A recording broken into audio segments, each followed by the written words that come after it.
Histoire dont vous êtes le héros. Vous avez pénétré dans le château, le donjon. Un couloir s'offre à vous et ensuite vous pouvez tourner à gauche ou à droite. Si vous prenez à gauche, allez au chapitre 1. Si vous allez à droite, allez au chapitre 2. Quoi?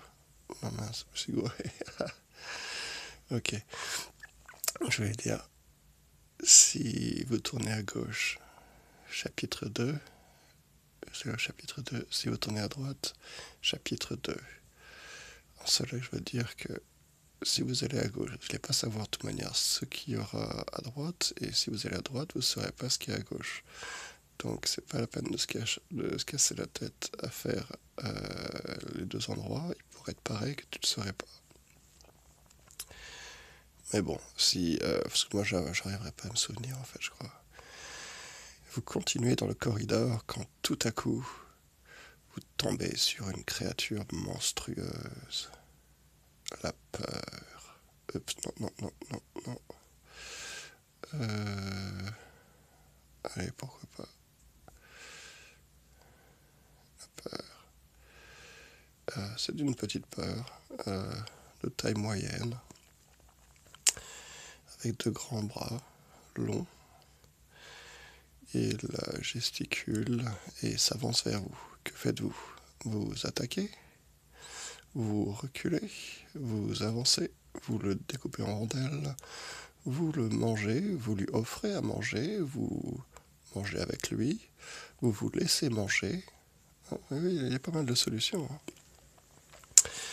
Alors, pour toutes celles où vous essayez de vous battre avec lui, sachant que la peur, vous la ressentez en vous, vous battez avec vous-même, et vous avez de fortes chances de vous couper.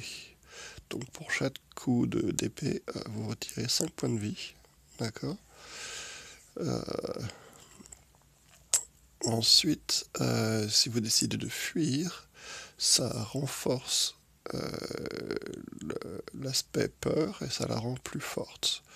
Donc vous avez maintenant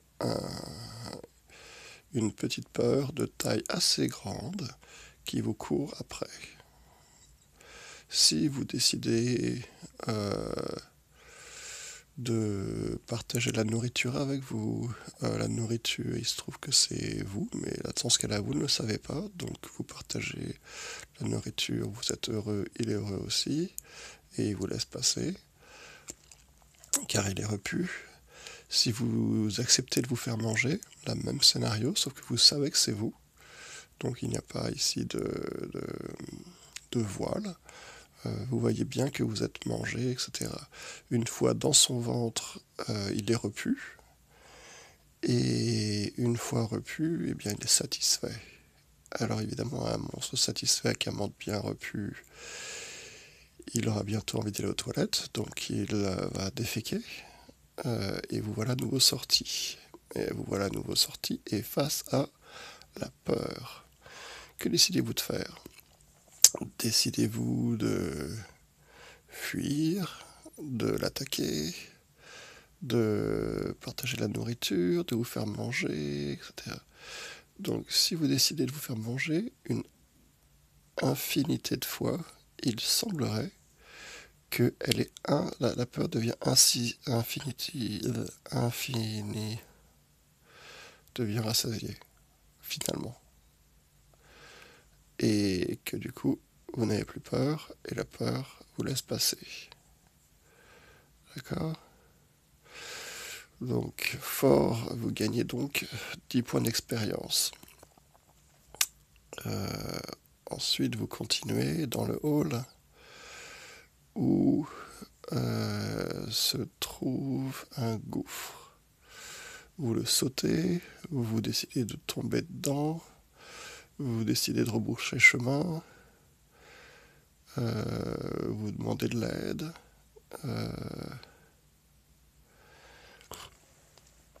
ou vous marchez comme si de rien n'était. Alors, Si vous marchez comme si de rien n'était, tout en sachant qu'il y a un gouffre, il y a de fortes chances que dès que vous savez qu'il y a un gouffre, vous allez tomber dans le gouffre. Si vous croyez qu'il n'y a pas de gouffre, en fait, vous allez continuer à marcher. Si vous décidez de descendre dedans, vous allez explorer ce gouffre, ce qui peut durer un instant ou ou assez longtemps. Et vous pouvez aussi sauter par-dessus, sauter au-dessus d'un gouffre de néant, donc au-dessus de rien du tout. Et rebrousser chemin, vous vous retrouvez devant la peur. Ok. Qui est à nouveau avec questions à vous poser. On va au chapitre précédent. Donc, vous avez réussi à sauter ou parcourir le néant ou vaincre le néant. Formidable. À nouveau 10 points d'expérience. Vous vous trouvez devant la princesse. Mais elle ne ressemble pas du tout à ce que vous pensez. Vous êtes déçu. Et même légèrement énervé. Donc, à nouveau, la princesse retire sa tête et se dévoile. C'était une ruse, c'était la colère. Décidez-vous de couper la princesse en 1000 morceaux. Décidez-vous de partir en courant. Décidez-vous de aller vers la princesse plus vite.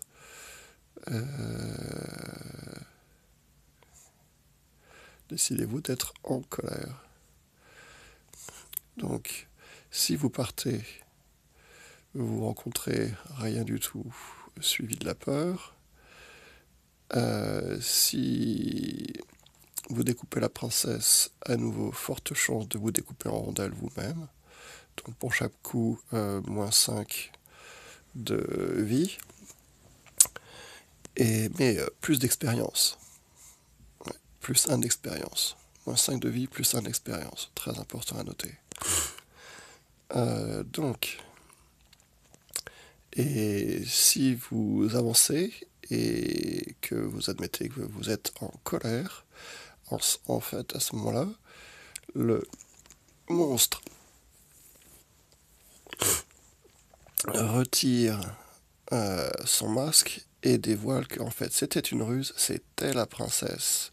Et la colère était juste que la vôtre. Voilà. Bravo, vous gagnez donc 10 points d'expérience. Vous avez donc la princesse avec vous. Voilà. Il vous faut maintenant sortir. Allez vous faire demi-tour à travers la colère, le néant et la peur. Ou allez-vous explorer plus en avant les salles et trouver la sortie de l'autre côté.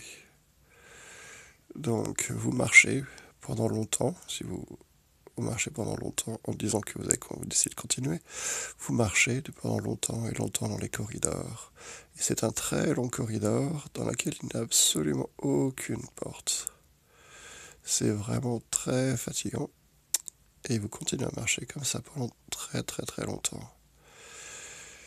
Et vous vous sentez fatigué. Décidez-vous de vous reposer là. Décidez-vous d'imaginer que vous vous êtes reposé. Ou décidez-vous de continuer et de pousser malgré tout. Alors, c'est assez intéressant. Si vous vous reposez ici, vous n'aurez pas bougé, mais vous vous sentirez mieux. Et vous gagnez 10 points de santé. Un point d'expérience, car vous avez appris à vous reposer dans n'importe quelle situation. Et si vous décidez de continuer malgré tout, vous allez être de plus en plus fatigué et vous perdez 5 points de vie. Car la résistance augmente. Si vous décidez de penser que vous vous êtes déjà reposé, vous vous sentez mieux. Comme si ça s'était passé. Et ça s'est passé. C'est enregistré comme une chose. Vous pouvez visualiser votre lit. Est-ce que ça serait agréable de vous reposer? Ok, sentez-le.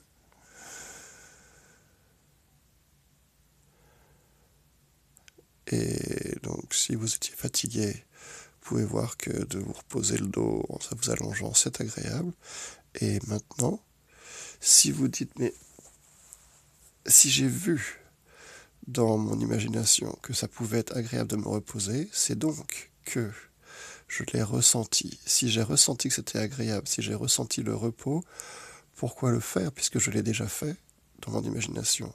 Ce que j'ai vu, je l'ai réellement senti, non seulement dans mon imagination, mais dans ma réalité, dans mon corps, et je le nomme imagination. Ok? Donc, si vous choisissez celui-là, vous gagnez 5 points d'expérience, 10 points de vie, et vous pouvez continuer.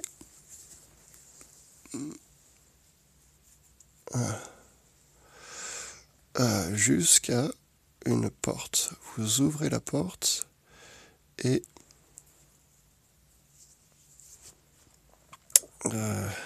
se trouve une énorme étendue de slime, une espèce de guimauve impossible. Vous décidez de passer dedans, de passer au-dessus, de retourner, aller en arrière. Euh,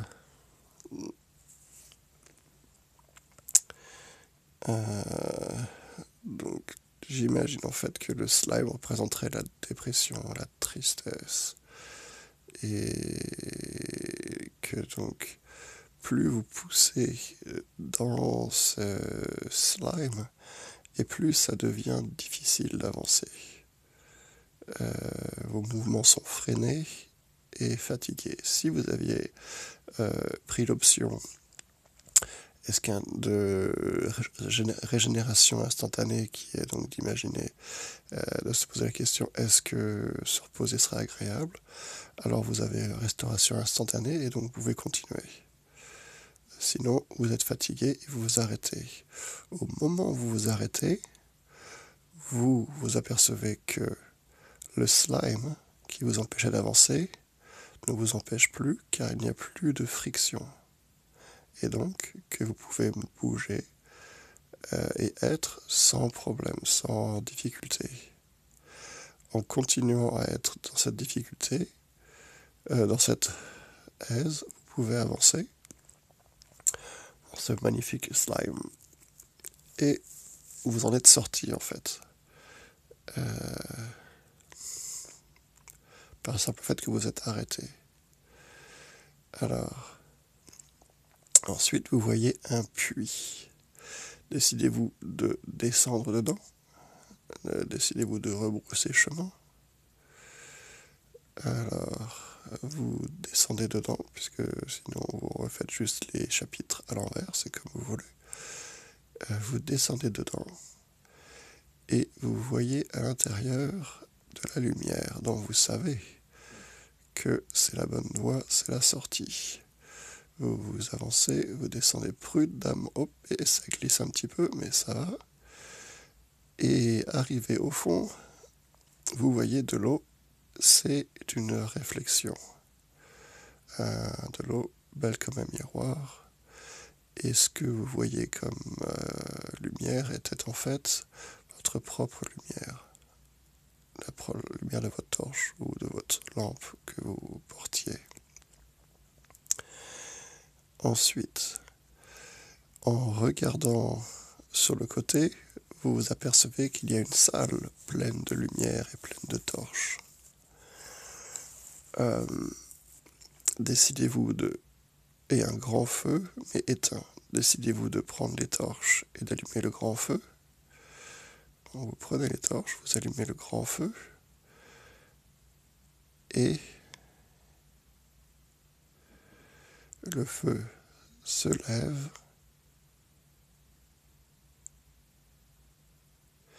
et éclaire la pièce de manière unique. Les pierres de la chambre vous pouvez voir que ça ruisselle d'eau, et donc il y a des petits ruisseaux qui se forment. Les pierres aussi, vous voyez mieux, et les pierres ont apparemment de la mousse sur elles. Donc c'est apparemment ici depuis longtemps. La grande table que vous avez contournée est faite d'un énorme chêne tombé. Et le magnifique tapis sur lequel vous marchiez n'est pas rouge, comme on pourrait le croire, mais en fait vert. Vous vous trouvez en fait dans une forêt assez luxuriante, avec la vision du soleil qui se lève doucement.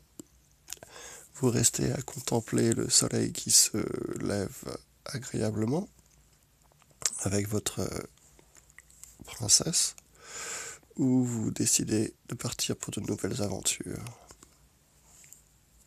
Voilà, bonne continuation et profitez bien.